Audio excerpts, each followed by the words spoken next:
que Jésus, il règne, ce n'est pas en nous donnant ce qu'on attend. La vraie royauté de Jésus, c'est de là de nous donner nous présenter la vraie humanité, nous donner la vraie liberté, nous donner le paradis. Cet homme qui est sur la croix, même s'il est pauvre, condamné, il donne le don le plus grand qu'il y a, c'est le paradis.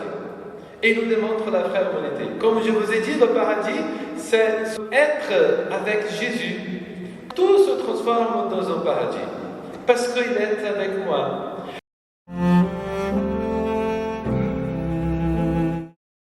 Donc tout se transforme quand l'amour il est là. Voilà pourquoi ce qui conditionne, ce qui réalise le paradis, c'est la personne, c'est qui est avec moi. Être avec Jésus transforme toute la réalité. Et ici, on voit en Jésus la vraie humanité et la vraie liberté. Et pourquoi? Parce qu'on voit en Jésus, voilà, celui qui était le condamné, qui aime ceux qui le crucifient, qui veut bien les sauver.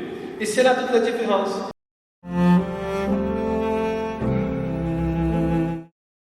Ceux qui se croyaient, voilà, sauvés, parce que qui étaient en bas de la croix, voilà, ils n'avaient pas trouvé encore l'humanité.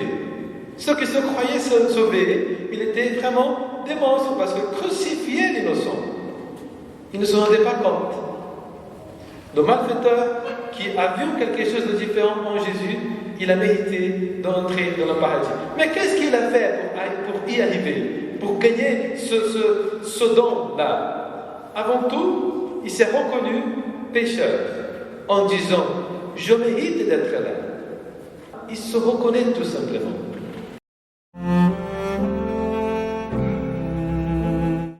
Facilement, on trouve toujours le justificatif pour nos erreurs. Il reconnaît sa faute, cet homme-là. Deuxièmement, il reconnaît que Jésus, vraiment, il est innocent. Nous, au contraire, souvent, ça arrive qu'on met toujours la faute en Jésus. Qu'est-ce qu'il veut avec ce problème-là de ma vie? Pourquoi cette maladie? Pourquoi cette tribulation? Pourquoi ce problème? Seigneur, pourquoi tu m'as fait ça? Et si à la limite, on arrive à reconnaître au moins notre faute, déjà, on voit tout de suite que le problème, c'est un châtiment que le Seigneur il a fait. Il a toujours problème en Dieu. Cet homme-là, au contraire, il reconnaît que Jésus, il est innocent.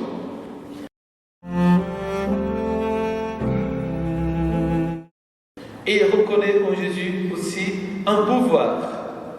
C'est le pouvoir de donner le paradis.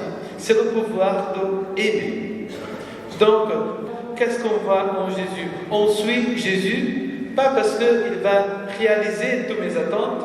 On suit Jésus parce qu'il va me donner le succès. On suit Jésus parce qu'il va me faire régner comme règnent les puissants de ce monde. Non, on suit Jésus-Christ parce qu'il nous donne la vraie humanité.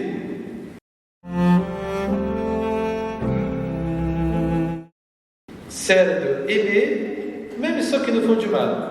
Celle d'aimer même ceux qui nous crucifient.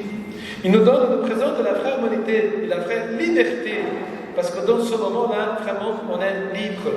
Et suivre Jésus-Christ, le christianisme, ce n'est pas de l'anesthésie, dans le sens que, bon, on ne sait rien, mais on va mourir quand même. Ce n'est pas cela. C'est tout simplement que tout ce mal, toute cette méchanceté, elle ne peut pas nous atteindre. C'est celle-là la différence. Ceux qui étaient en bas de la croix se croyaient vivants, se croyaient sauvés, mais en effet, ils étaient déjà morts. Ils étaient des monstres parce que crucifiés en innocents.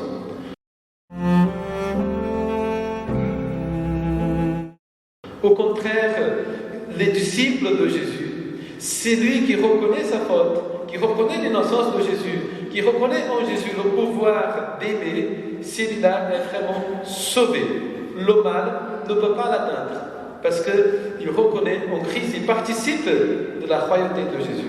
Voilà quelle est la différence. Voilà comment on règne dans ce monde, malgré toute la persécution qu'il y a contre nous.